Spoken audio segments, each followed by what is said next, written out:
മിശിഹായിൽ സ്നേഹം നിറഞ്ഞവരെ, നാം ഇന്ന് മംഗളവാർത്താകാലം 3-ാം ഞായറാഴ്ചയിലേക്ക് പ്രവേശിക്കുകയാണ്. ഇവിടെ സ്നാപക യോഹന്നാൻ്റെ ജനനത്തെക്കുറിച്ചാണ് പ്രതിപാദിക്കുന്നത്.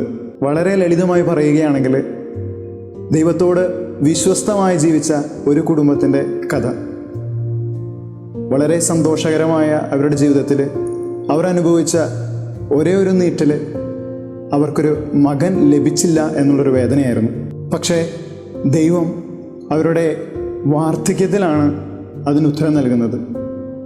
നാം എത്രമാത്രമാണ് ദൈവത്തോട് വിശ്വസ്തത പുലർത്തുന്നത്, അത്രമാത്രം ദൈവം നമ്മെ സ്നേഹിക്കുന്നു എന്നതിനുള്ള തെളിവാണ് ഈ ദമ്പതികൾക്ക് വാർദ്ധക്യത്തിൽ ലഭിച്ച ആ ശിശു. നമുക്കറിയാം, അത് സ്നാപക യോഹന്നാനാണ്, ദൈവത്തിന് വഴിയൊരുക്കാൻ വിളിക്കപ്പെട്ടവൻ. നമുക്കറിയാം, ആ കുടുംബം ദൈവത്തിൻ്റെ മുന്നിൽ വിശ്വസ്തത പുലർത്തിയത് വളരെ കാലങ്ങളാണ്. എന്നാൽ ദൈവം അവർക്ക് ആ സമ്മാനം നൽകിയപ്പോൾ അവർക്ക് ഒത്തിരിയധികം സന്തോഷിക്കാനുള്ള വക അതിലുണ്ടായിരുന്നു. പ്രത്യേകിച്ച് പറയുകയാണെങ്കിൽ, ദൈവത്തിനായി തിരഞ്ഞെടുക്കപ്പെട്ട ഒരു മകൻ അവർക്ക് ലഭിക്കുകയാണ്. അവർക്ക് അന്നുവരെ ഉണ്ടായിരുന്നുള്ള എല്ലാ അപമാനങ്ങളും വേദനകളും ആ ഒരു കാര്യത്തിലൂടെ ദൈവം നീക്കിക്കളയുകയാണ്. സമൂഹത്തിൻ്റെ മുന്നിൽ അവർക്ക് നിലയും വിലയും ഉണ്ടായി. അവർ ആ സമൂഹത്തിനോടൊത്ത് സന്തോഷിച്ചു. ഒന്ന് ആലോചിച്ച് നോക്കുകയാണെങ്കിൽ, ഇച്ചിരി നേരം വൈകിട്ടാണെങ്കിലും ദൈവം തൻ്റെ വിശ്വസ്തത ആ കുടുംബത്തോട് കാണിച്ചു. ദൈവം എല്ലാ കാര്യങ്ങളിലും വിശ്വസ്തനാണ്. ദൈവത്തിൻ്റെതായ സമയത്തിന് നാം വില കൊടുത്ത് കാത്തിരിക്കുമ്പോൾ ദൈവം നൽകുന്ന സമ്മാനം അത് തികച്ചും വിലയുള്ളതായിരിക്കും.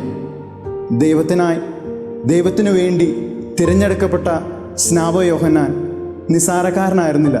ആ മാതാപിതാക്കൾക്ക് ജീവിതം മുഴുവൻ സന്തോഷിക്കാനും ഓർക്കാനുമുള്ള ഒരു വക തന്നെ സ്നാപക യോഹന്നാനിലൂടെ ആ സമൂഹത്തിൻ്റെ നടുവിൽ അവർക്ക് ലഭിക്കുകയുണ്ടായി.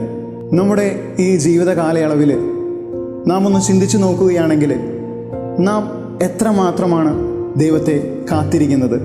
എല്ലാവരും ഈ ലോകത്തിൻ്റെ വ്യഗ്രതയിലാണ്. എല്ലാവരും തിടക്കം കൂടുതലുള്ളവരാണ്. കാത്തിരിക്കാൻ നാം പലപ്പോഴും പരിശ്രമിക്കാറില്ല. എന്നാൽ ഈ സക്കറിയ എലീസ ദമ്പതികൾ നമുക്കൊരു മാതൃകയാണ്.